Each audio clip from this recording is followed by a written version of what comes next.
Do you swear or affirm that the testimony that you are about to give is the truth, the whole truth, and nothing but the truth, so help you God? Do you agree to appear and testify before any duly constituted committee of the United States Senate? You may sit down. Thank you. Your written testimony, your written statements will be made part of the record in its entirety. Please keep your oral comments to 5 minutes. Dr. Myron, you are now recognized. Thank you very much, Senator Scott, for the very kind introduction. Ranking Member Warren, distinguished members of the committee, it is an honor surpassing any I ever expected to be here before you today as President Trump's nominee to lead his Council of Economic Advisors. It has been a privilege getting to know many of you through this process, learning your concerns and the concerns of your constituents, and I pledge that, if I earn your support, I will give my utmost for the American people, just as you do. I would like to thank President Trump for putting his trust in me to advise him on the economy, and my partner Brett, our son Judah, my parents Jane and Dan, and the rest of our families for their love and support. I grew up in Rockland County, a suburb of New York City, mostly inhabited by working class people who labored tirelessly to make ends meet on behalf of their families. Rockland is filled with tradesmen and women, honest people, whose work ethic and political priorities I absorbed in my youth. When I think of the hardworking Americans who make this country the greatest nation on earth, I think of those folks, my friends and neighbors. In my family, the call to national service is deep and strong. My grandfather served in the African theater of the Second World War and then worked for 4 decades as a postman. My parents were both civil servants who met each other as employees in the Social Security Administration. Closer to my age, I have 3 cousins serving in the Army and Navy. I know that it is a privilege and an honor to work on behalf of the American people. I began my studies of economics at Boston University and then continued them across the river at Harvard. I completed my doctorate under the supervision of Marty Feldstein, who was himself CEA chair for President Reagan. Marty was a seminal figure, inventing and modernizing the field of public economics. Every time I went to him with a research idea, he would say, "Now, pretend I'm a senator, and explain it to me again, and tell me why I should care." That disciplined me into thinking ideas should only matter to economists if they matter to you, which is another way of saying ideas should only matter if they matter to your constituents. It was, frankly, one of the most useful things ever said to me. Although Marty passed a few years ago, I hope I don't disappoint him or your constituents now. After graduate school, I entered the investment profession, in which I've spent my career, other than my time in public service. My first real job was with a team of currency investors in New York. Nothing will disabuse you of 30% of a PhD faster than having your nose blooded in currency markets, which swing around wildly for reasons a trained economist would laugh at. Working in markets gave me a sense of reality that too many academics lack. Some former classmates dismissed my concerns as silly, but from its peak almost a half century ago, the United States has lost over a third of its manufacturing workforce, and too many communities reliant upon those jobs were ravaged. The human suffering involved in such losses is enormous. The experience of an economics profession determined to ignore China's predatory behavior shaped my political outlook. Economists too often disregard national security without pausing to consider that our ability to import would become limited should a war or even something like a pandemic break out. Reality demands that we prepare to defend ourselves should the need arrive, and we need manufacturing capacity to do so. My view is that reindustrializing America is imperative not only for economic reasons, but for national security. Economists must accept that we are a nation with an economy, not merely an economy with a nation. To reindustrialize, policy must focus on making the United States the best place on earth to do business. Anyone considering creating jobs, opening a factory, or innovating should think that America is the obvious place to do it. How can we accomplish that? My view is there are 5 critical steps. First, slash regulations that make it difficult, expensive, and slow to build and hire. If it takes many years and great cost to attain the permits necessary to open a factory, firms will look abroad. Further, every regulation is a compliance burden that inflates the cost of doing business. If only big businesses can afford compliance costs, we'll be left with only big businesses, which entails less competition and dynamism and higher prices. Second, we need to continue reforming and cutting taxes so that workers and proprietors keep more of the money they earn. Third, we need to strategically use tariffs to rectify distortions in the terms of trade that stem from other countries' tariffs and barriers to trade, as well as from our production of reserve assets. Our national security and economic dynamism depend on being treated fairly by other countries who have access to our markets and ensuring that our supply chains are resilient. Fourth, we need to invest in skilling up our workforce for modern manufacturing. Finally, we need to engage in defense-driven industrial policy, directing procurement and R&D budgets to activities useful for modern national security. Such policies gave us many of the critical technologies of the 20th century, the internet, radar, sonar, GPS, and created countless jobs. The president has promised to usher America into a new golden age, and he has the right policy ideas and a mandate from the American people to do it. If confirmed, it will be my job to help him. Every policy I propose will have this agenda in mind. To make progress, we'll need advice from all of you to make sure we are as responsive as we can be to voters' concerns. I welcome your input not just today, but if confirmed, for as long as I may hold this position. Thank you, and I look forward to your questions. Mr. Kessler, please proceed. Thank you, Chairman Scott, Ranking Member Warren, members of the committee. I'm honored to appear before you today as President Trump's nominee to serve as the Undersecretary of Commerce for Industry and Security. I'm deeply grateful to President Trump for nominating me to this important position, and I'd like to thank both the President and Secretary of Commerce Howard Lutnick for their support and confidence. I'd like to take also a moment to acknowledge my family members who are here with me today, my wife, Bethany, my two daughters, Diana and Lucy, and my parents, Linda and Craig.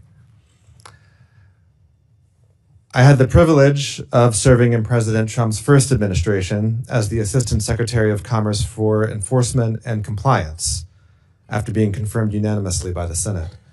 During my time as Assistant Secretary, I was at the center of the Trump administration's aggressive actions to make trade fair and reciprocal.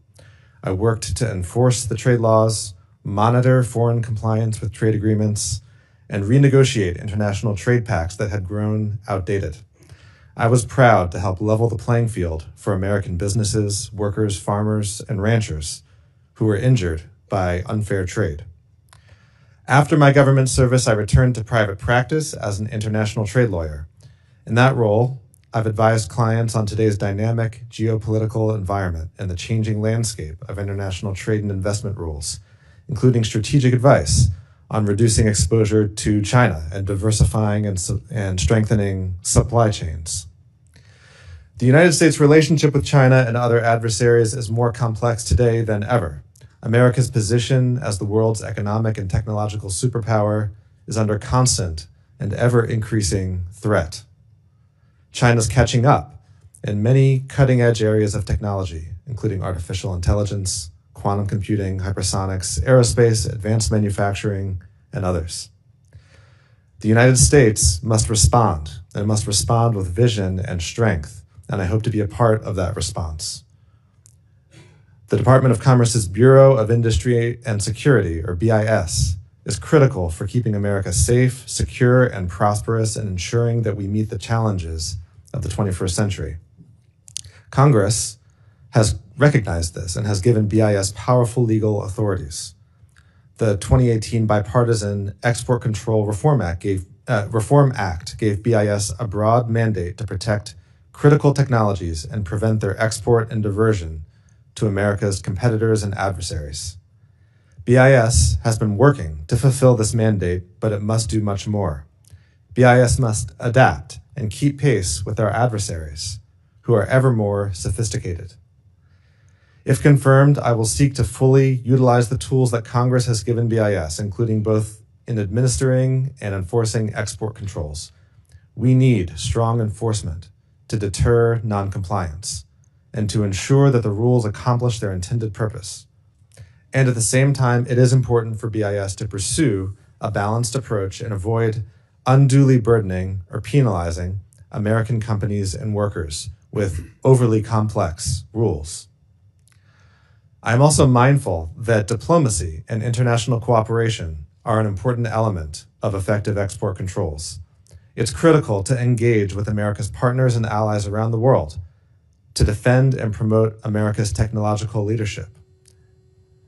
Beyond export controls, BIS is also charged with administering other national security laws, including the Information and Communications Technology Services Rule and the associated regulations, Section 232 of the Trade Expansion Act of 1962, and parts of the Defense Production Act. If confirmed, I will seek to use the full array of legal authorities available to BIS to help keep America strong, secure, and prosperous. Finally, if confirmed, I hope to work closely with all of you, with the members of this committee, and with Congress as a whole to ensure that BIS is as effective and successful as possible.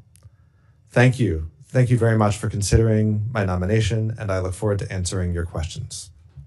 Thank you. Mr. Pulte, please proceed. Thank you, Chairman Scott. Chairman Scott, Warren, and members of this committee, thank you for the honor of being here before you today as President Trump's nominee for Director of the Federal Housing Finance Agency. I am grateful for this opportunity to share my vision for the future of our country's housing finance system. First, I want to thank those of you who have met with me. Housing and safety and soundness of the housing market is a bipartisan issue, and I firmly believe that we must work together to address the severe housing challenges that our country faces. I'm grateful for my incredible wife, that's my dad, Diana Pulte, for her unwavering support, and to our 3 wonderful children. I would like to acknowledge my parents, Mark and Noreen Pulte, and my stepmother, Julie Pulte. I especially want to thank President Trump for entrusting me with this nomination and for President Trump's commitment to restoring the American dream of homeownership. My connection to housing began at a young age. While many children spent their weekends at sporting events, I spent my weekends on home building job sites with my father and my grandfather. From the ground up, I learned every aspect of housing, whether it was cleaning job sites, assisting in construction, or helping sell homes. From an early age, I developed a deep passion for home ownership and putting a roof over people's heads. This passion remains my driving force today, and it would guide my work if confirmed as FHFA director. After working for others, I founded my own firm to invest in and manage small businesses. Over years, I've led multiple companies and managed thousands of people. These leadership experiences taught me that strong, effective leadership is essential for success, and that is a lesson that I intend to carry forward at FHFA if confirmed. Subsequently, I joined my grandfather's company, Pulte Homes, during a difficult period when poor management was threatening its future. I stepped in and worked with dedicated partners to revitalize the company. Today, Pulte Homes is more than 3 times the size from when I stepped in, and our efforts have ensured that the company continues to provide housing for hundreds of thousands of Americans. I have seen firsthand the devastating consequences of bad policy on housing and the economy. In 2008, the housing crash nearly destroyed our family's legacy housing company. In 2020, as a director of Pulte Homes, I witnessed how COVID-19 pandemic placed an enormous stress on the housing finance system. If confirmed, my #1 mission will be to strengthen and safeguard the housing finance system. Safe and sound housing markets are the foundation of American homeownership. Additionally, we must ensure that the limited home inventory in this country goes to Americans. Under President Trump's leadership in his first term, Americans were able to realize the American dream of homeownership through Fannie Mae and Freddie Mac. And to that end, while their conservatorship should not be indefinite, any exit from conservatorship must be carefully planned to ensure the safety and soundness of the housing market without upward pressure on mortgage rates. In a nation where I have been given so much, I am committed to giving back. Over the years, I have contributed millions of dollars to families facing foreclosure and other critical needs, including but not limited to keeping people's utilities on and helping pay people's monthly mortgage payments to prevent foreclosure. During COVID, I launched Bailout Humans, part of Twitter philanthropy, to deliver real relief to families at risk of losing their home. I also started the nonprofit Blight Authority with Democrats and Republicans to remove dangerous buildings in underserved communities. Our efforts to remove blight lowered crime, arson, and drug activity. I believe all families should have the opportunity to raise their children in safe neighborhoods and safe homes. President Trump is a builder, and under President Trump's leadership, we will usher in the golden age of homeownership. It is time to begin building again in America. We stand at a pivotal moment in history, and I promise to approach this role with humility, dedication, and a commitment to President Trump's vision for this nation, ensuring that the dream of homeownership becomes a reality for as many Americans as possible. Thank you for your consideration, and I look forward to your questions. Thank you, sir. Mr. McKernan. Thank you, Mr. Chairman, ranking members, and members of this committee for this opportunity to appear before you today. It is a profound honor to be nominated by President Trump for this position. and I welcome this opportunity to advance the President's pro-growth agenda and his work to enhance excellence and accountability in government. My wife, Sapna Sharma, is here with me today. 7 years ago, we met here on the Hill when we were both starting out as congressional staffers. Today, we have two little ones, two little boys, and a third on the way. And together, she and I hope to instill in our children a shared love of this great country. I'm also supported today by my parents, Patrick and Victoria McKernan, who are here from East Tennessee, and my mother-in-law, Krishna Sharma, my brother, Paul, and his wife, Kenzie. I am forever grateful for their love and support. Over the last 2 years, I have served as a member of the FDIC's board of directors. During that eventful time, the FDIC navigated the second, third, and fourth largest bank failures in its history and the ensuing market stress, an outside investigation led by acting comptroller Sue and me into harassment and other misconduct at the FDIC, the launch of an effort to transform the FDIC's workplace, and several significant, sometimes contentious, rulemakings. I'm especially proud of my work at the FDIC to establish a culture of actual accountability. Before the FDIC, I held staff roles in the Senate, the Department of the Treasury, the FHFA, and even a short detail to the CFPB, all focused on the mortgage market, one of the key markets supervised by the CFPB. Through that work, I developed a detailed understanding of how the mortgage market works and the consumer protection laws that apply to it. Before public service, I spent more than 9 years as a lawyer in private practice focused on banking and consumer financial laws. That work included overseeing large teams investigating compliance issues at complex consumer financial companies. My legal career started just as the 2008 financial crisis was beginning. Watching that crisis unfold left me with an enduring conviction that we must have a financial regulatory system that works for everyday Americans. Consumer protection is critical to that end. All too often, however, the CFPB has gotten in the way of its own mission. It has acted in a politicized manner. It has pushed beyond the limits of its statutory authority. It has seized opportunities to expand its jurisdiction and its power. It has offended our basic notions of fairness and due process when it is regulated by enforcement. And it has harmed consumers through higher prices and reduced choice when it has failed to strike an appropriate balance between the costs and the benefits in prescribing new rules. Now, even if you don't agree with that view, it is clear that the CFPB suffers from a crisis of legitimacy. This must be corrected if the CFPBs that reliably do what it's supposed to do look out for the American consumer. To that noble end, the CFPB needs to be made accountable to our elected officials, and its past excesses need to come to an end. If confirmed, I will fully and faithfully execute the law. Under my watch, the CFPB will take all steps necessary to implement and enforce the federal consumer financial laws and perform each of its other statutorily assigned functions. But the CFPB will do this by centering its regulation on real risk to consumers and by focusing its enforcement on bad actors. Thank you for your consideration. I look forward to your questions. Thank you both, all, for being here with us this morning, and frankly, the last two for saving 1 minute and 58 seconds combined. So I really appreciate that. It's good news. I'm not sure what you'll do with it, but thanks so much for that. Let me start my questions with Dr. Myron. Dr. Myron, obviously, your predecessor, Dr. Bernstein, advocated for extreme policies like the Green New Deal and, frankly, the spending bills, the American Rescue Plan.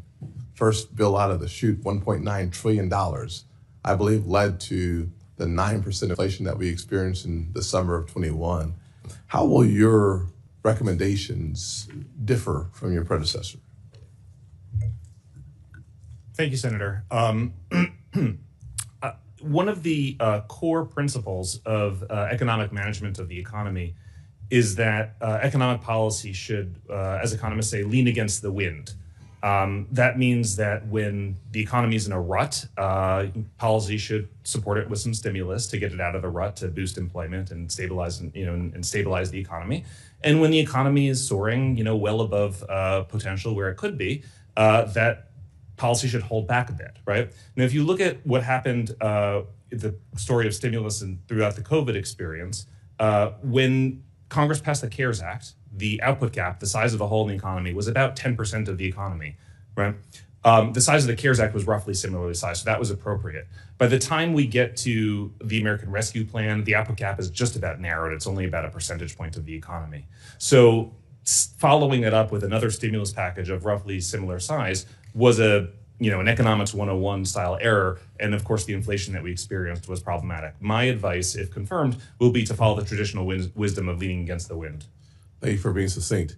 Dr. Byron, as you know, I'm a huge fan of the opportunity zones. And I think that when you think about the overall housing issue, I think opportunity zones could play a significant role. Thoughts?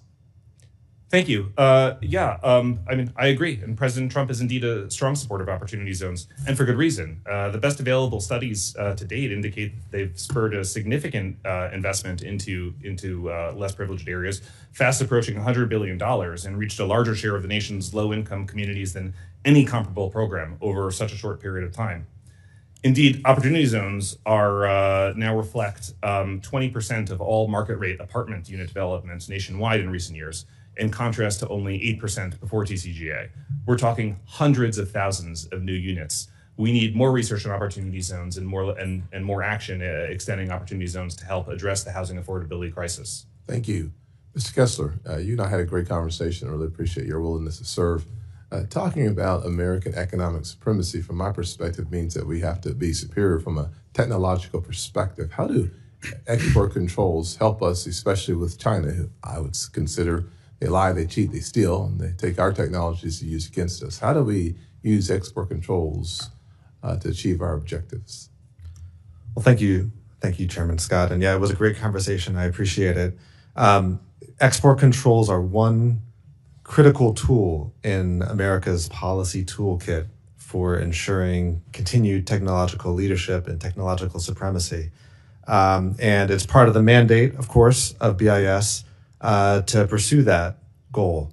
It's up to BIS to ensure that exports prevent the proliferation of weapons, to ensure that we prevent the terrorists from getting dual-use items, to ensure that America preserves its qualitative military superiority, and to protect the defense industrial base. So all of those goals are things that we have to do with export controls. I think part of the challenge for BIS is to be as nimble as our adversaries, to keep pace with them. Our adversaries are sophisticated, and they work hard every day to get around export controls and other rules that America has to prevent them from getting sensitive technologies, and we need to keep up. Thank you. Mr. Pulte, one of the things I appreciate about your background is that you've had generations in housing, even though you're a young fellow. My question for you is, you worked on the Blight Authority, a nonprofit, with Mayor Bing in Detroit, a bipartisan coalition working on behalf of people who desperately needed assistance. How does that inform you about the issues of housing, especially in neighborhoods like the one I grew up in, poverty-stricken, but very smart people, hard workers?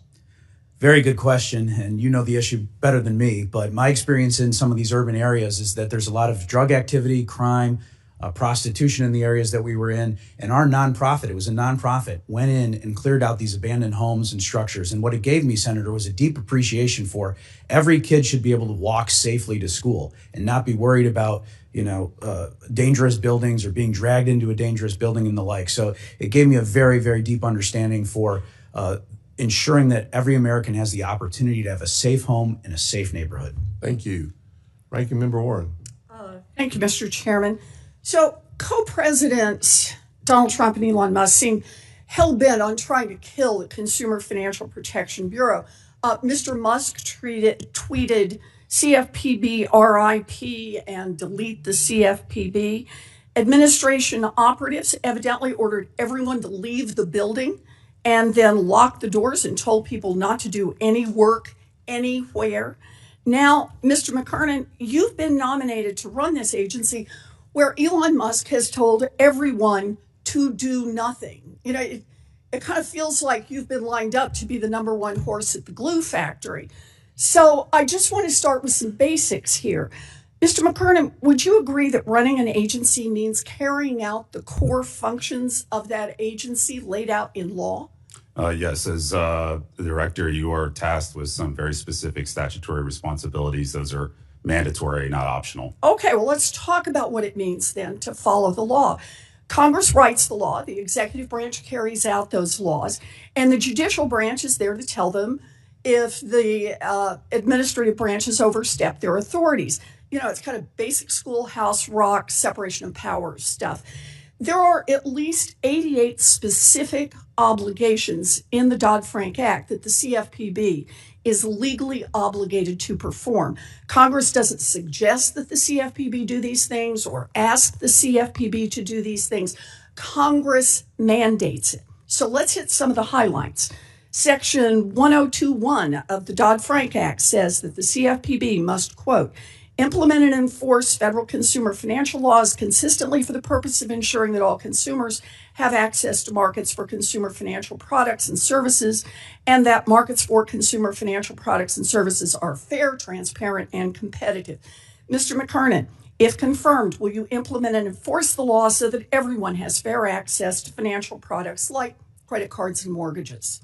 Yes, Ranking Member, as I said in my opening statement, I'm fully committed to following the law fully and faithfully. That includes performing each of the statutory. What about Section 1013 of Dodd-Frank, which requires the CFPB to maintain, quote, a single toll-free number, a website, and a database, close quote, to collect consumer complaints about financial products or services, respond, quote, timely to those complaints, and share the consumer complaint data with other federal and state agencies? Mr. McKernan, will you follow the law and maintain the CFPB's consumer complaint hotline so that consumers have somewhere to go when they have a problem with their banks or their mortgage lenders? Ranking Member, as you point out, both Section 1021C and also Section 1022, or I think it's 1023, both task the CFPB with responsibilities relating to consumers. Great. Those are mandatory. If confirmed, I'll follow the law. Great. Under Section 1013 of Dodd-Frank, the CFPB must maintain an Office of Service Member Affairs for both veterans and active duty military who get cheated, an Office of Financial Protection for older Americans to provide financial counseling and help seniors recognize the warning signs of financial scams, and a student loan office to assist with borrower complaints. Mr. McKernan, if confirmed, do you intend to follow the law and maintain those offices? Each of the offices I think you mentioned is mandated by statute. Okay. It's my understanding those are mandatory. And yes, I'll follow the law. Okay. So we have the statutory obligations. We've got, like I said, we don't have time to go through all 88 of them. But let me ask you, Mr. McKernan, how do you plan to run the CFPB legally when Elon Musk has told every one of its 1,700 employees to do nothing?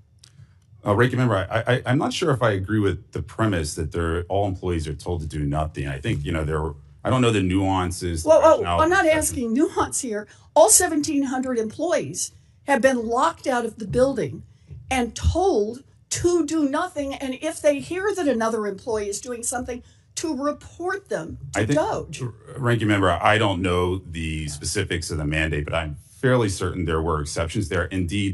Indeed, to get my application processed so I could get here today, my application had to go through the CFPB. So you say somebody's doing something. Okay, let me ask it the other way then. You say you want to follow the law. In order to fulfill the legal obligations of the CFPB, do you commit, if confirmed, as soon as you are sworn in, to immediately lift the stop work order? If confirmed, I'm going to follow the law. The specifics of that, I'm going to have to get advised on the specifics of the situation there. But again, the North Star here is you got to follow the law, fully and faithfully execute the statute. I take that very seriously as a former congressional staffer. I'm an Article 1 guy. I'm going to make sure the CFPB performs each of its statutorily performed functions. You follow the law, then we'll all be good. That was 13 questions in 5 minutes. You did a really good job. Correct. All right. Next would be Senator Rounds. Thank you, Mr. Chairman. Mr. McKernan, I'm going to come back to you in a minute, but I'm at that time, I'm going to ask you a little bit about some of the statutory activity and some of the, what I would consider statutory or activity that was outside of statutory authority, but I'll come back to you in just a minute, sir, and follow up. Mr. Pulte, first of all, to all of you, thank you for offering to do public service. And to your families, because this becomes a huge responsibility and a real time-consuming effort, and I appreciate your family's recognition of that as well. Mr. Pulte, since the global financial crisis, a robust private credit risk transfer, or CRT, market has been a key reform supported by Republicans on this committee and members of both parties. Instituted in 2013, CRT has protected taxpayers, attracted private capital, and provided market discipline to reduce GSE-driven risks. It also plays a crucial role in lowering mortgage costs and preparing for the end of conservatorships. As you work to keep housing affordable and maintain the safety and the soundness of the enterprises, plan for the eventual end of conservatorships, will you commit to supporting a strong CRT market to protect homeowners, taxpayers, and overall market stability? Thank you, Senator, for the question, and I very much enjoyed our meeting. Always good to meet a fellow pilot as well. With regard to CRT, I think it's very important. I think any time that you can take risk away from the taxpayers and give it to the private market is a win. And so I very much enjoyed our conversations about CRT, and I would absolutely look forward to working with you on CRT and make sure that the taxpayers are always at as least risk as possible. Thank you, sir. Mr. McKernan, let me come back to you for just a minute. Given your deep understanding of the Consumer Financial Protection Bureau and its founding principles, you bring a very valuable insight into both its intended mission and the way that it has evolved over the years. In recent years, we've seen the CFPB extend its authority beyond its original scope, creating uncertainty for businesses and financial institutions. With your knowledge, experience, and commitment to fair and effective regulation, you are well suited to lead the Bureau, and until we can ultimately reform the CFPB, I believe you will restore a balanced approach that protects consumers without stifling economic growth. Over the past several years, do you feel that the CFPB has been operated outside of its statutory authority? Yes, Senator, there have been, all too often cases in which the CFPB has acted beyond the statutory authority, and it's, you don't have to take my word for it. You can ask the courts. Once confirmed, what will be your first priority? So I think the way I think about my approach to the CFPB is we've got to refocus it on its mission. We need to right-size it, make sure that we have an efficient CFPB, and we need to reinstate some accountability to our elected officials. A big part of the CFPB's problem has very little accountability either to Congress or to the president. I think that's part of the reason we've had these recurring episodes of the CFPB pushing the limits. I think it's really important that we instate some accountability. Mr. Kessler, the U.S. has spent years tightening export controls on AI chips, yet we just witnessed what may be the most consequential AI export violation in history. In October of 2024, we saw reports from the New York Times that TSMC produced hundreds of thousands of controlled chips for Huawei. This wasn't smuggling, it was an enforcement failure of the Biden administration that could have been avoided by basic due diligence. What will be your approach to setting future export control policy, and how will you improve enforcement and close compliance loopholes? Well, thank you, Senator, for the question.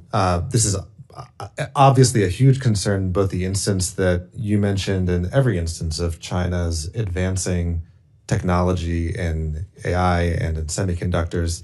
It's critical to ensure that we have strong enforcement, that BIS uses the full scope of enforcement and penalty authorities that it has, that we're conducting investigations, working in an integrated way with the intelligence community, with the defense community, to prioritize our enforcement targets, and to make sure that the rules themselves are appropriately targeted to the challenges that we face. So I hope to work on that if confirmed. Thank you, sir. Mr. Moran, I can't leave without at least addressing you and saying I really appreciated our opportunity to visit. Would it be fair to say that one of the best things we can do for the American public, consumers, farmers, ranchers, businessmen, is to bring down the price of interest, or the interest price in this country? Thank interest you. Rates. Thank you, Senator. I couldn't agree more that would be profoundly important, not just for all the folks that you mentioned, but for all Americans who are pursuing the American dream. Thank you, sir. Thank you, Mr. Chairman.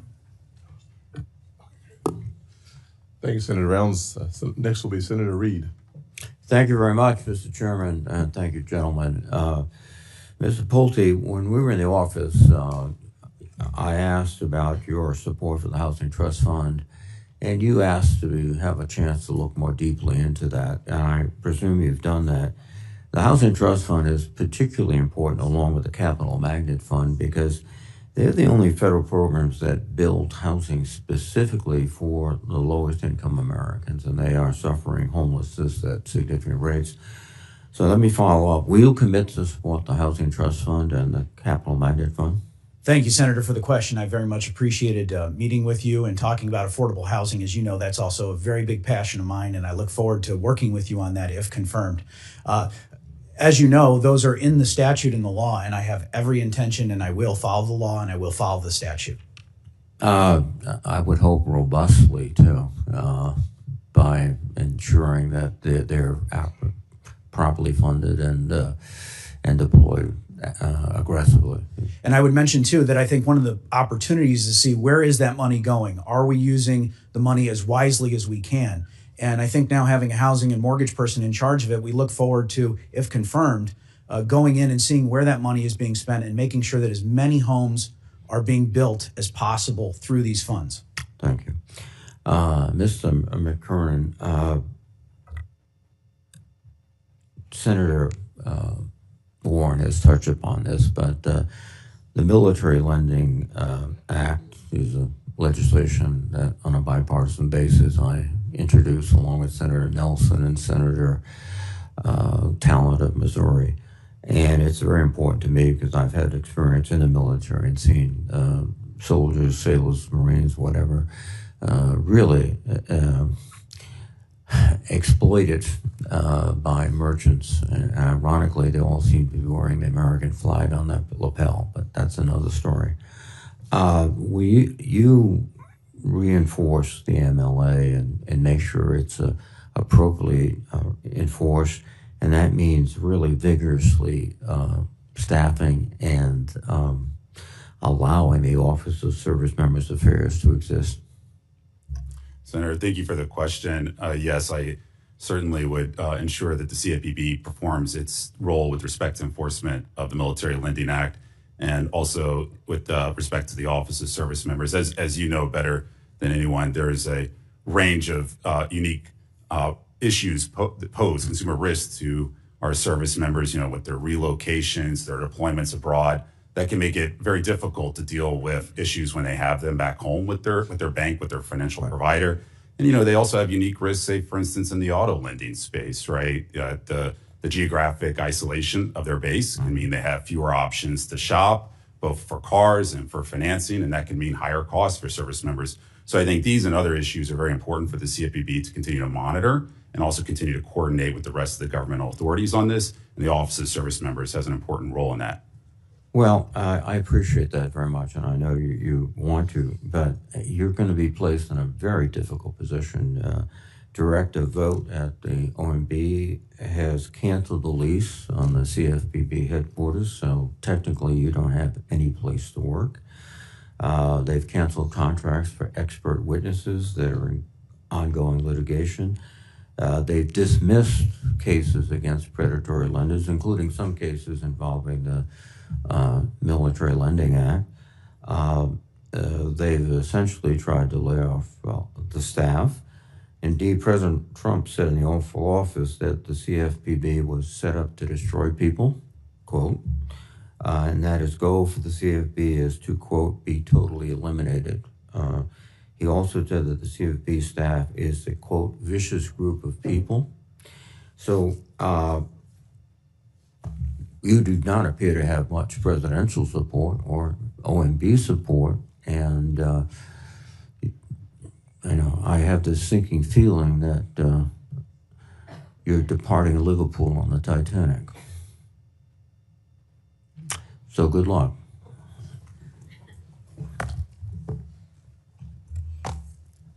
Thank you. And you left 20 seconds on the table. Thank you, sir. I'm going to yield it back because I'm sure my colleagues can use it. Thank you. Senator Tillis. Hello, Mr. McKernan, and I'm going to come to you, but to all the nominees, congratulations. You should take it as the honor that it is. I hope to get to some of you all, but Mr. McKernan, you're the sort of person that other people on the panel should appreciate, because I suspect you're going to get most of the questions. I think some people would suggest that you lack experience. So I typically don't try to reduce things to yes or no answers, but I'd like to get some yes or no's with maybe a quick sentence on a couple of things, because people say you just lack experience for the job. I disagree. Do you hold an undergraduate degree in economics as well as a JD? Yes, Senator. And that, I think, came from Duke. The JD. JD. Tennessee, proud volunteer for the. Do you have experience practicing law related to banking, financial services industry? Yes, Senator. 9 years. Give me an idea. I think between 2007 2017. That's right. Well, 2007 to 2017. That's right. Yes. Yeah. Do you have experience working on fair lending, consumer protection law involving areas such as Truth in Lending Act, the Real Estate Settlement Procedures Act, the Fair Debt Collection Practices Act, and the laws governing unfair, deceptive, and abusive acts or practices? Yes, Senator. Did quite a bit of that work in private practice, and obviously in my 6 or 7 years focused on the mortgage markets, and then I oversee the enforcement committee at the FDIC, which includes a number of those laws. Mm-hmm. Do you have experience interpreting consumer financial protection laws? Yes, Senator. Any examples? Well, like I said, almost 10 years in private practice, and then in the work at the FDIC, both dealing with supervisory matters that come before the board, but also the enforcement work and the enforcement committee. Do you have any experience related to mortgage markets, a key area of the CFPB's regulatory and supervisory jurisdiction? Yes, Senator. I work with Senator Corker, Senator Toomey, covering mostly housing finance mortgage issues, and then 2 years at FHFA, focused on mortgage finance issues, and then, of course, at the FDIC, we have quite a bit of mortgage activity. And do you have experience working with CFPB staff? Yes, I was detailed there for a short time while I was at FHFA. Do you have experience with senior leadership at the federal financial regulator? Yes, Senator. As a member of the board of directors, got to know a number of my counterparts and, of course, the folks at the FDIC. Do you have experience working and collaboratively with others in senior leadership positions at federal financial regulator, regardless of their political affiliation, to address complex banking and financial services issue? And give me an example if you can. Yeah, acting comptroller Sue and I partnered together to oversee the investigation to our workplace culture matters. I think that was an investigation that really earned a lot of respect on a bipartisan basis. And then I worked with Director Chopra to address gaps in the FDIC's monitoring of asset managers' large investments in our banking institutions. And maybe added to that, I know that I believe that the record indicates that you've also worked on workplace and cultural issues at the institution. Tell me a little bit about that. Yeah, after the Cleary Gottlieb report, I pushed quite hard for the FDIC board to take more of an active role in overseeing our cultural transformation efforts. A particular focus was trying to get us investigating some of the allegations of misconduct involving senior executives that had been identified by Cleary Gottlieb. That unfortunately it was about 5 months of debate, but we did eventually get those investigations started. You think the CFPB is a prudential regulator? No. Good answer. Mr. Pulte, I may come back to you, Mr. McKernan. Mr. Pulte, I had one question for you because of your deep experience in construction. I hear a lot of people talk about we need more inventory for affordable housing. And almost invariably, it's in the discussion about how we need more regulations for housing. How do those two work in your professional experience? Not necessarily in the lanes for the role that you're moving into, but how do those two, are those at cross purposes with one another? How can we produce more affordable housing in the context of more regulations? Is that something I just don't understand? Thank you, Senator, for the question. They're almost inversely related, as you pointed out. But obviously, the regulations in some ways exist for a reason. I would say, depending on the municipality, if you look at like the state of Texas, for example, a lot less regulation than, for example, California in some cases. I think one of the beauties of President Trump is that he is laser focused on slashing useless regulations. And I expect him to continue to be doing that. And if confirmed as FHFA director, I'll be looking to do everything that we can while also following the law and the statute. Thank you, Mr. McKernan. Is rulemaking by enforcement an effective way to conduct regulation? No, Senator. Can you give me an example of one example of why that's a bad thing? Yeah, well, it offends our basic notions of fairness. And again, you don't have to take my word for it. You can look to the courts on this. One of the most perhaps egregious examples of the CFPB was where a mortgage servicer, they retroactively applied a new rulemaking that was 180 degrees opposite the prior agency's rule. They applied that rule retroactively beyond the statute of limitations. And when the DC Circuit panel looked at this case, when they looked at this when on appeal, this is a panel, not just one judge, the panel said this, quote, violated bedrock principles of due process, this retroactive application beyond that. This is what's got to come to an end at the CFPB. Thank you. I look forward to supporting all of your confirmations. On behalf of the chairman, Senator Warner. Thank you, Senator Rounds. And I think Mr. Pulte just kind of maybe put the core of everything we're talking about. You know, I'm for getting rid of useless regulations as well. But the question is, what are useless regulations? And I think they're legitimate areas we can disagree on. I hate to kind of follow on my friend Senator Tillis, but Mr. McKiernan, I enjoyed our conversation. And let me say for the record, you know, I enjoyed working with you, particularly during your time with Senator Corker. I thought you were fair. I thought you had a reasonable approach. I don't question your qualifications. Also worked with you with Senator Toomey. I do want to echo something you said, and I hope you'll reconfirm in our conversation, that you didn't have a complete, you know, the way some of my colleagues think that everything the prior leadership did at the CFPB did somehow was bad, that you did think that some of the predecessor policies like the data broker rules and privacy issues, CFPB had acted accordingly. Well, Senator, one thing I do commend Director Chopra on was his work to increase our attention on some of the very significant policy issues posed by data collection, whether it's data aggregators, data brokers, and you know there's privacy issues here. There's potentially national security issues here.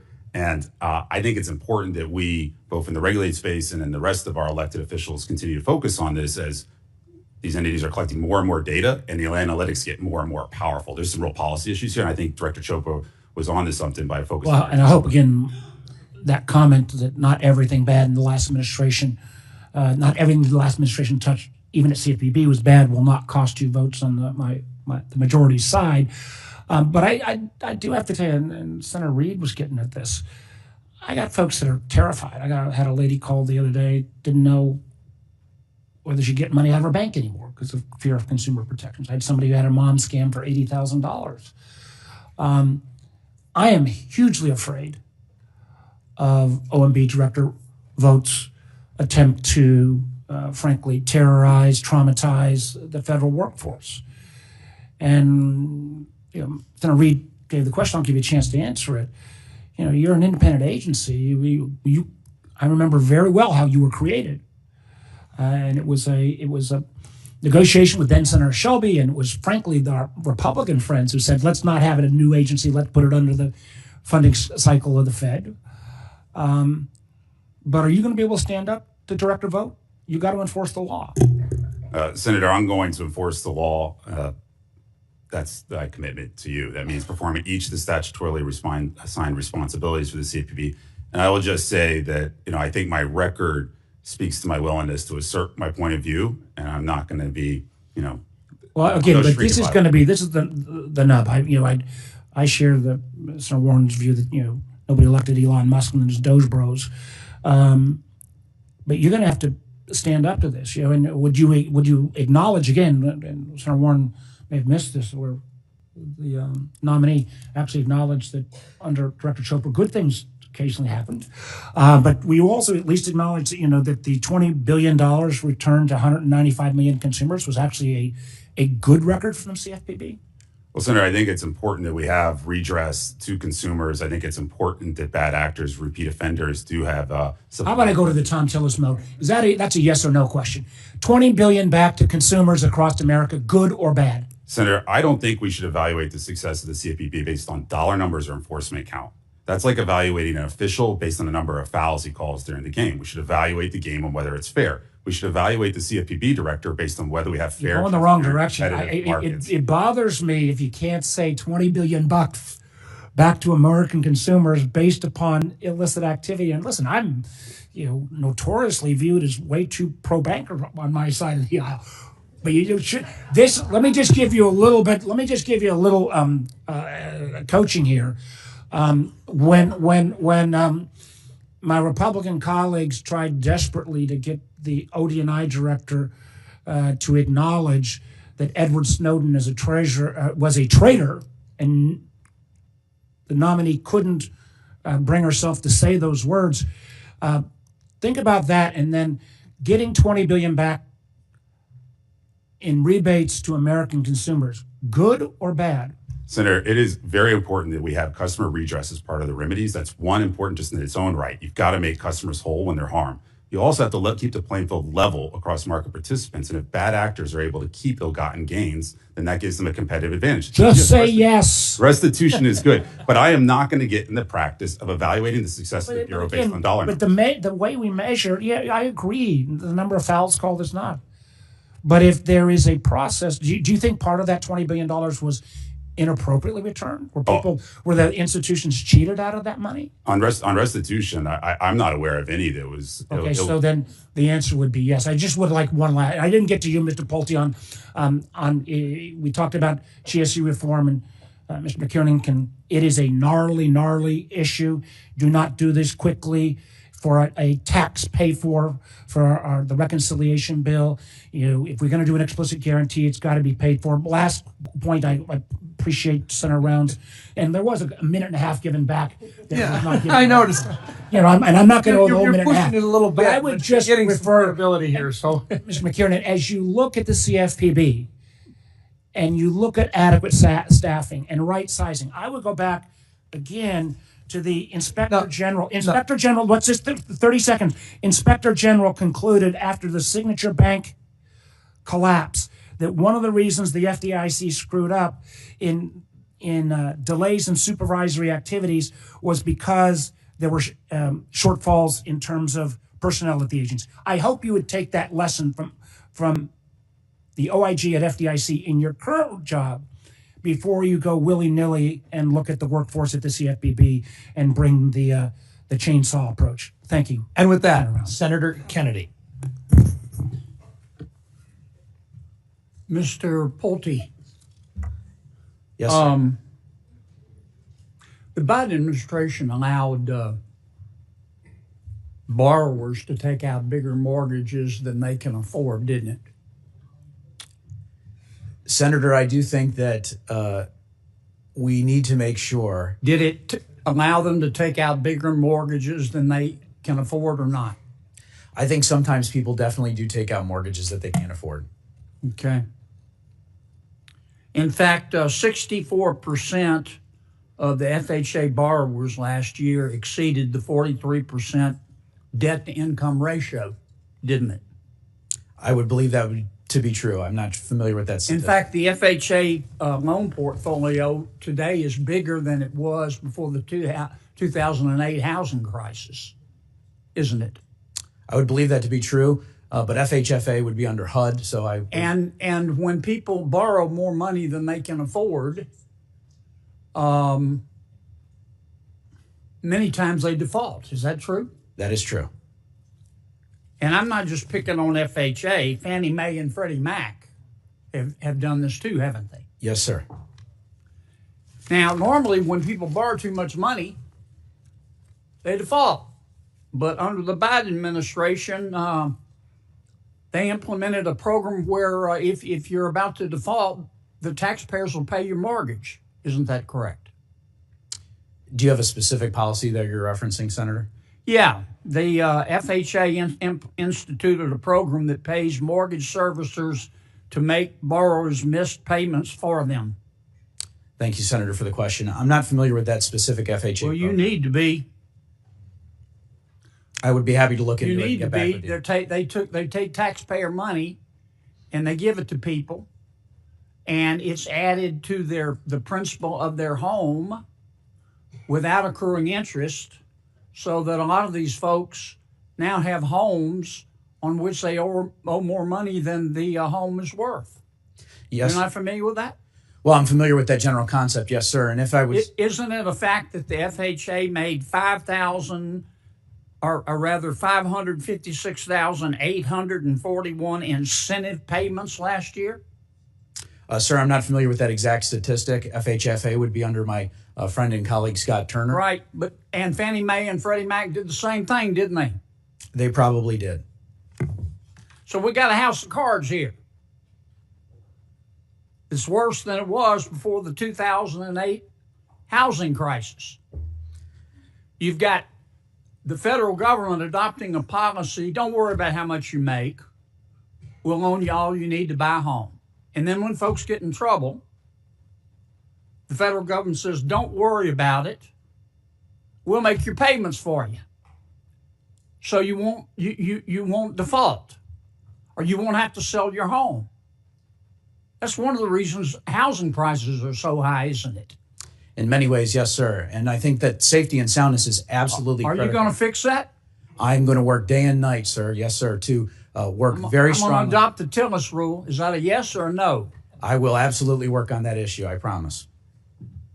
I mean, this is absurd.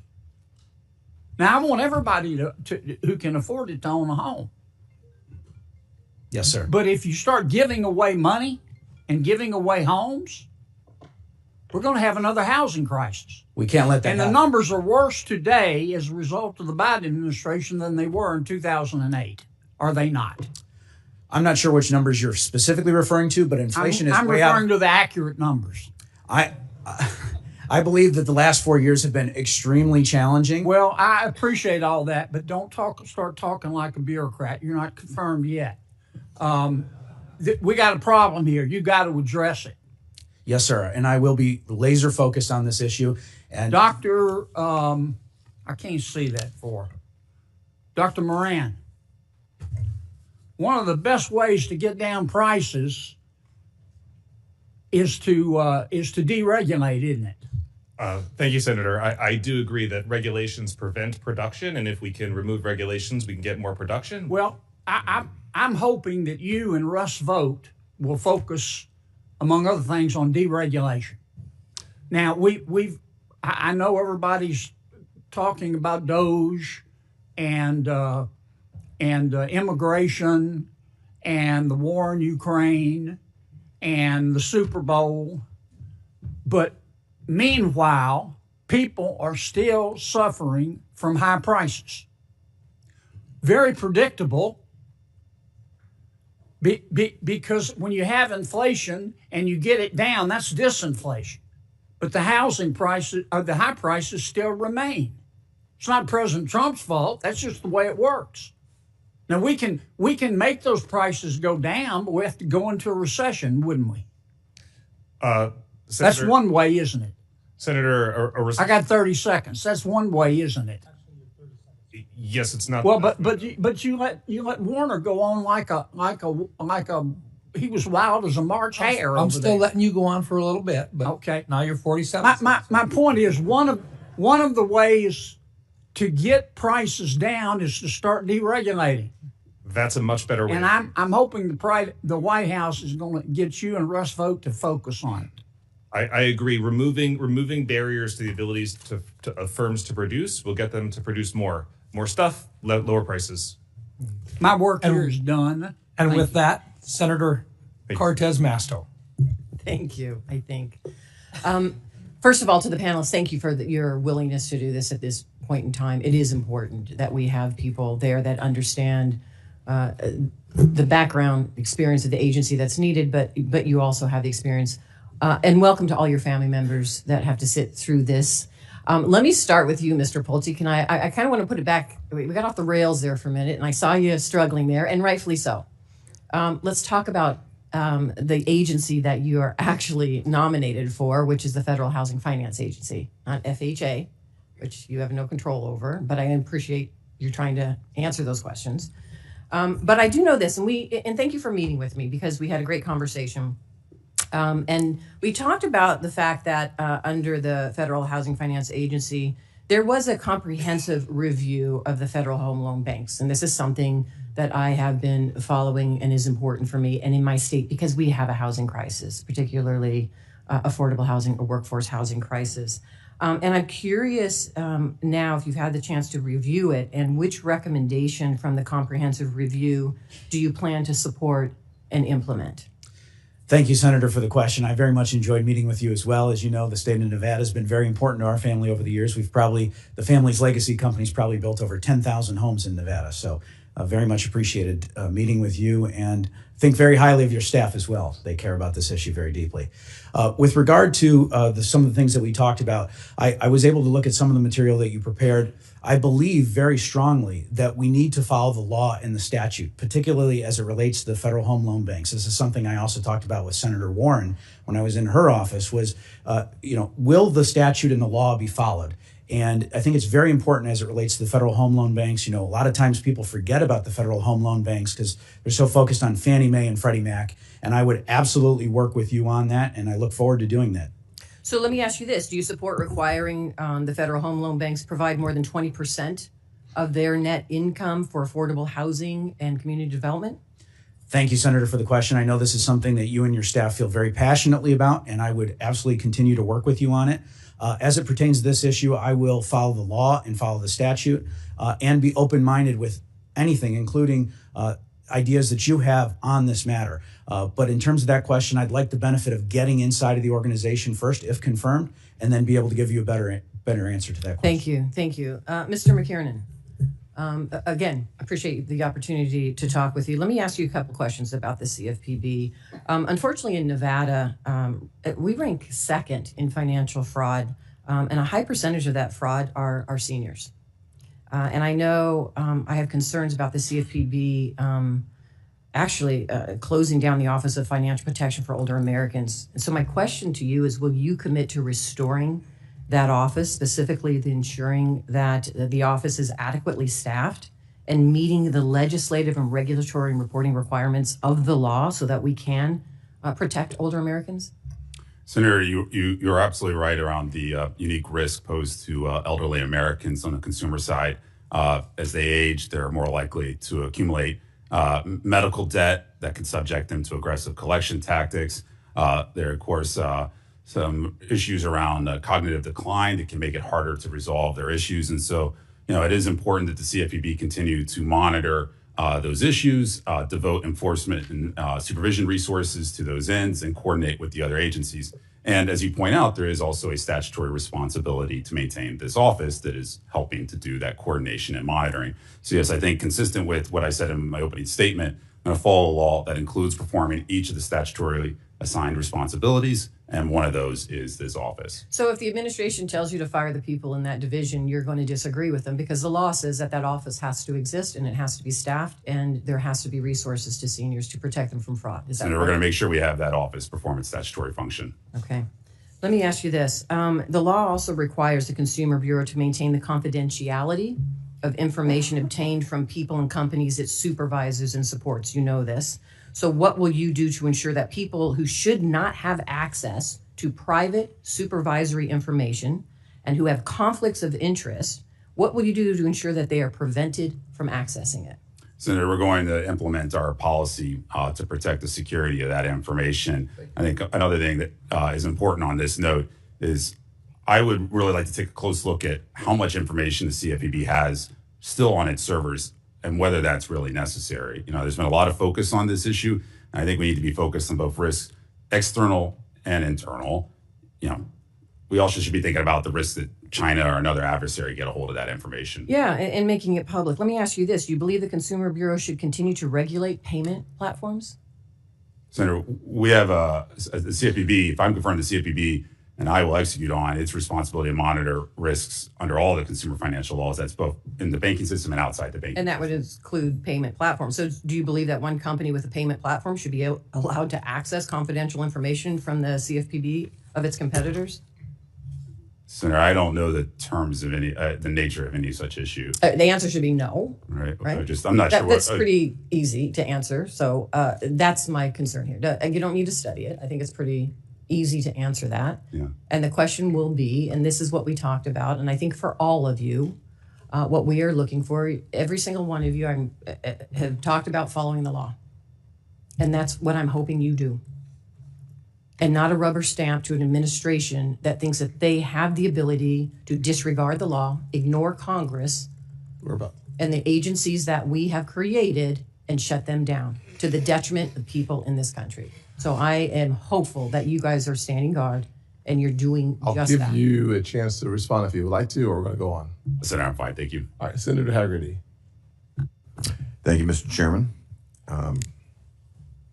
First, I'd like to acknowledge the presence of a fine Tennessean here today.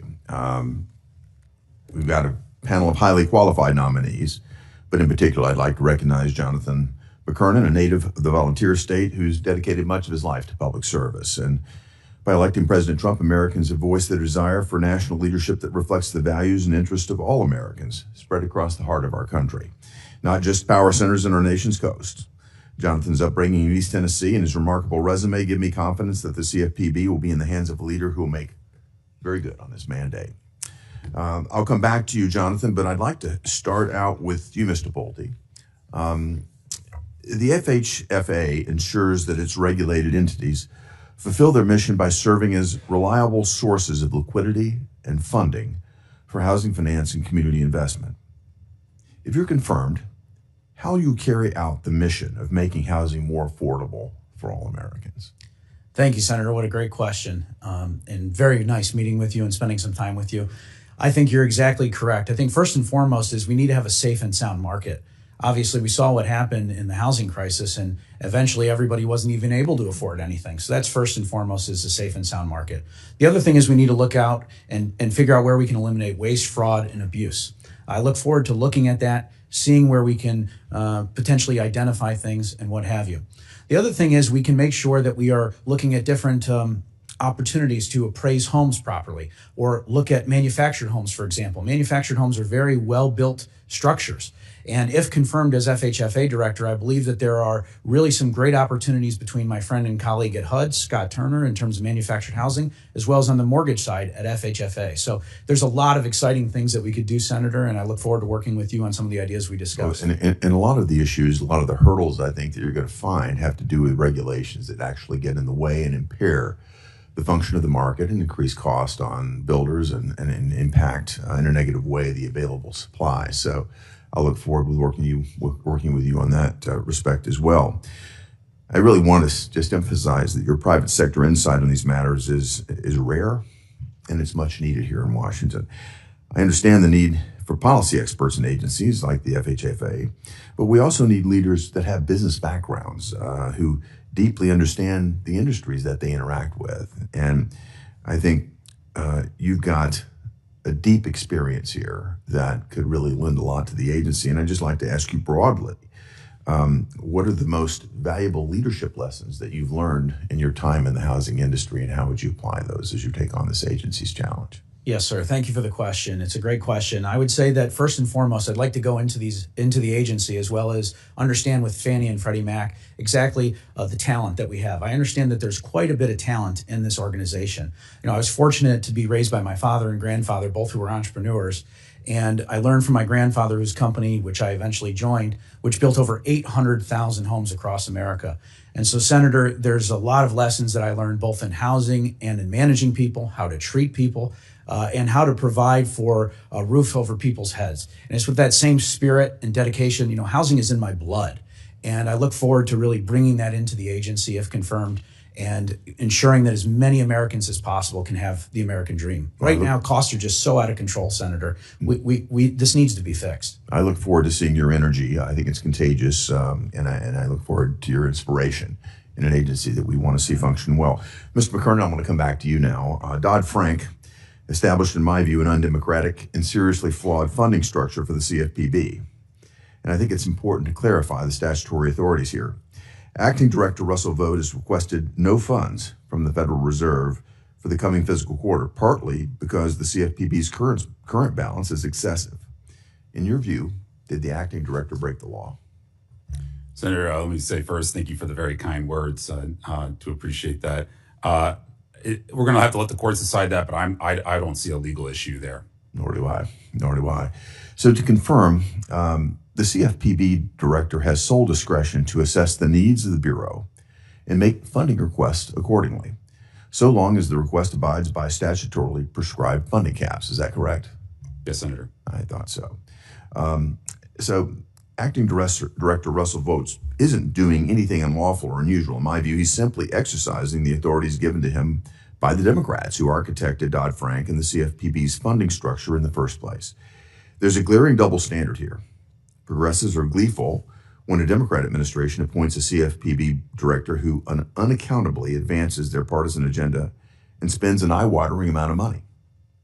Then, when Americans entrust a Republican administration and a Republican director to lead the agency, Democrats suddenly panic and complain that the Bureau is being operated unaccountably, even though both administrations are operating under the exact same structure. For years, I've led legislative proposals to bring greater accountability to the CFPB. If they're true concerns, I urge my colleagues to work with me on real structural reforms. Otherwise, these cries of rogue leadership at the CFPB will just continue to fall on deaf ears. So I hope that we'll have an opportunity to find a way forward on a bipartisan basis to address this concern. Thank you, Mr. McKernan. Senator Warnock. Thank you very much, Mr. Chairman. Congress created the Consumer Financial Protection Bureau, the CFPB, in the wake of the financial crisis, during which Americans saw Wall Street bankers get bailed out, while millions of working folks lost their jobs, their homes, their retirements, their life savings. That's the situation out of which the CFPB emerged. Mr. McKernan, thank you. I enjoyed our meeting yesterday. Good to meet you. And I want to follow up on our discussion about the Trump administration's efforts to dismantle the CFPB, the agency you've been nominated to run. President Trump has said the CFPB is, quote, a very important thing to get rid of. Yes or no, do you agree with the president on that point? Senator, as I've said, the CFPB is a product of statute. That is a question for our elected officials. It's a yes or no question. Do you agree that it's a very good thing to get rid of? Senator, I think our elected officials decide normative questions like that. I just execute on the law. You've raised your hand to run the agency. I think you ought to know whether you think it's a good thing to get rid of. Well, I will say this. I certainly think that consumer protection is a very good thing. It's a critical thing. A federal consumer protection role is a very important thing. That's a lesson I learned from my experience in the 2008 financial crisis. We need to have a regulatory system that works for everyday Americans, and that includes a consumer protection function. I'll take that as that you agree with the president that we don't need the CFPB. We need consumer protection, but not the CFPB. Is that your answer? We need to have a strong consumer protection function. So President Trump and Elon Musk have basically gotten rid of the CFPB, which is why the question is so urgent. And the Bureau has seen dozens of key employees fired. They've been told not to engage in its core supervisory or examination duties required by the law, and has even had its physical headquarters closed and locked. I think that's a pretty clear message. If someone closes down the office that you've been nominated to run, with the CFPB effectively eliminated, how on earth do you plan to lead a shell agency that's been completely gutted? Senator, I'm not aware of the situation about this, the staffing and resources at the CFPB. But what I will point to is just what the administration has said in its filings and some of the litigation ongoing here.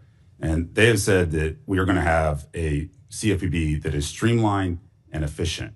And quoting, I think, from the brief here, it says a predicate of that is there will be a CFPB.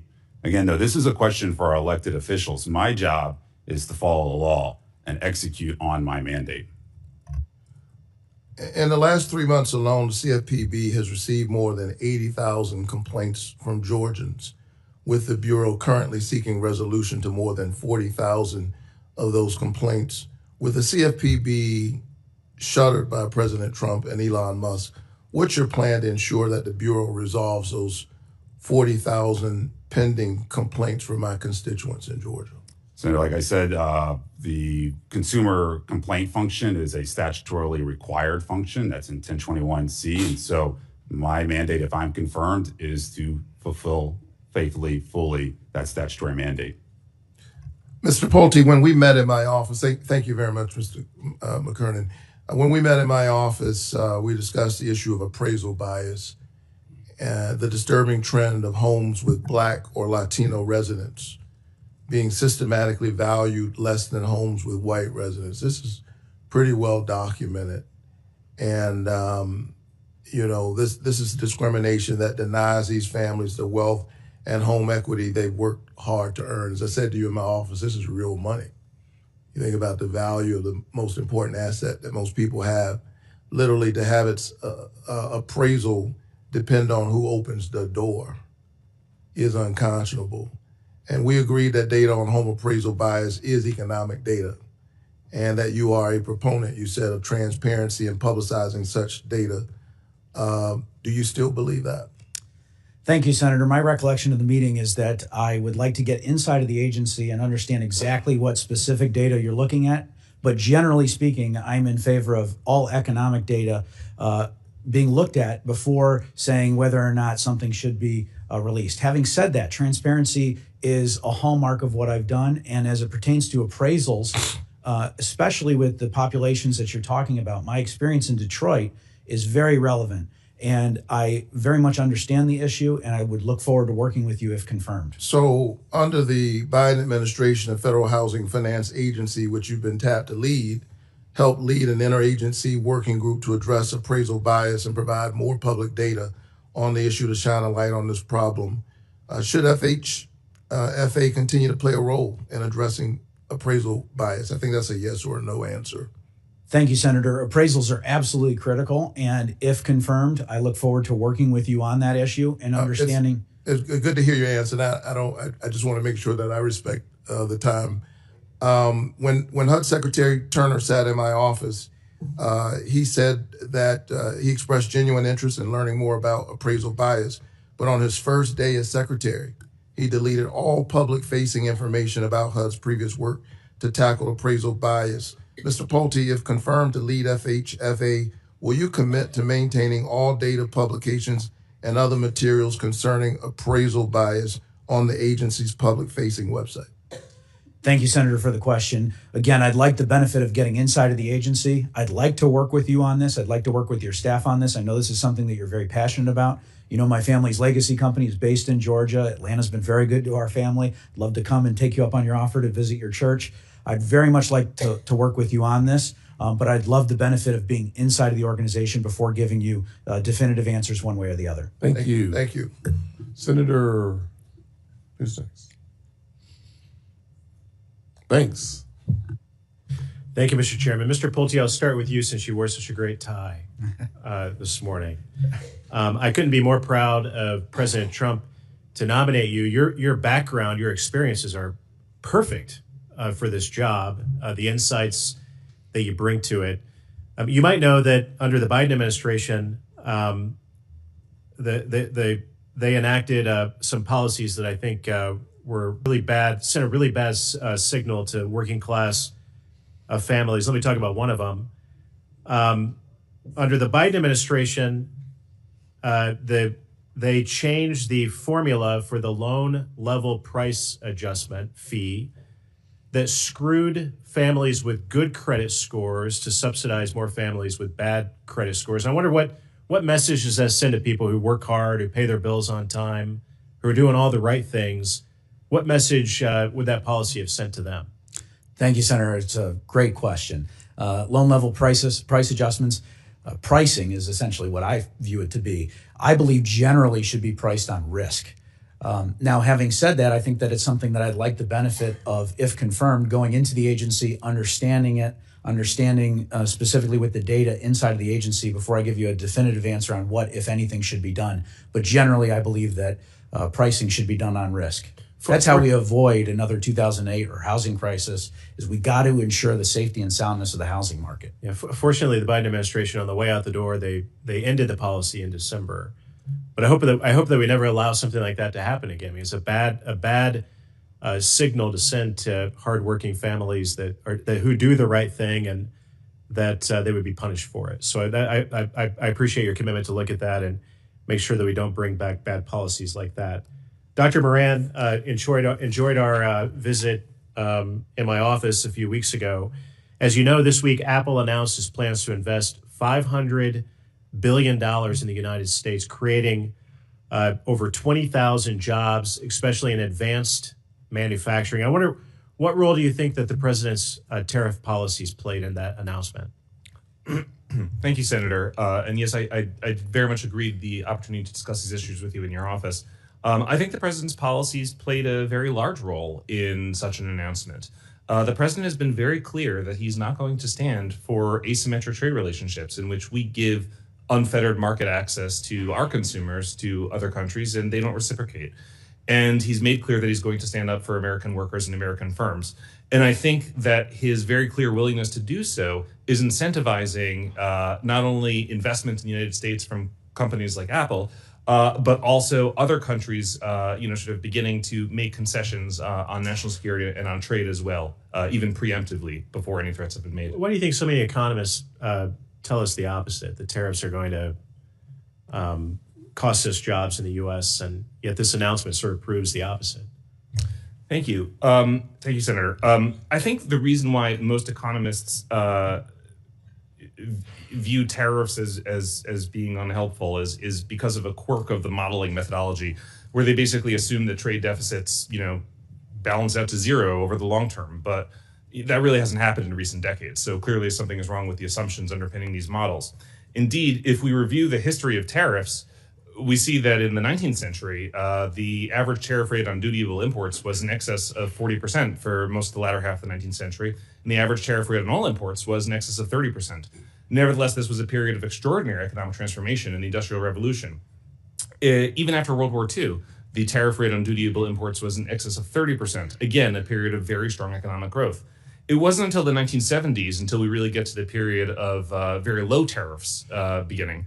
And coincidentally, that coincided with the reduction in growth rates. Now, I don't want to claim that correlation is causation, but nevertheless, the historical record is very clear that the American economic story has seen periods of high tariff rates coincide with extraordinary economic success. So there's nothing in the historical record that would say that it's impossible to have a fabulous economy with high tariffs. Those jobs were either going to go to China or the United States because President Trump and these policies are coming to the United States. So it speaks for itself, and I'm very proud of that. Really quickly, Mr. Kessler, Communist China has built too many weapons using stolen American technology, and BIS oversees export controls, which are supposed to stop the PLA from getting its hands on sensitive technologies like bioweapons, ingredients, or cutting-edge chips. But career bureaucrats over the years at BIS have rubber-stamped deals for decades to send some of our most important technology to China. What can you do to stop that? Well, thank you, Senator. I will not rubber stamp deals like that, and I will make sure that we scrutinize any requests along those lines very carefully and make sure that every action that we take is consistent with our national security priorities. Thank you very much. Look forward to working with you on that. Mr. Chairman, I yield back. Thank you. Senator Smith. Thank you, Chair Scott and Ranking Member Warren, and thanks to all of our panelists for being here today. I appreciate that, and your families also, welcome. I'm going to start with Mr. McKernan and then get to Mr. Pulte if I have time. The Trump administration, Mr. McKernan, the Trump administration and Republicans in Congress have repeatedly attacked the CFPB and challenged, even undermined, its legitimacy, branding it as this rogue partisan agency that is out of control. President Trump and Republican colleagues, and I think even you, have said that the CFPB faces a crisis of legitimacy. And yet it seems to me that this crisis is caused by people all the way up to the president undermining legitimacy of the CFPB and then declaring that it's not legitimate. This is a bit to me like an arsonist starting a fire and then yelling fire. So, Mr. McKernan, you are in an unenviable position. You have been nominated to lead an agency that your bosses have said should be killed off.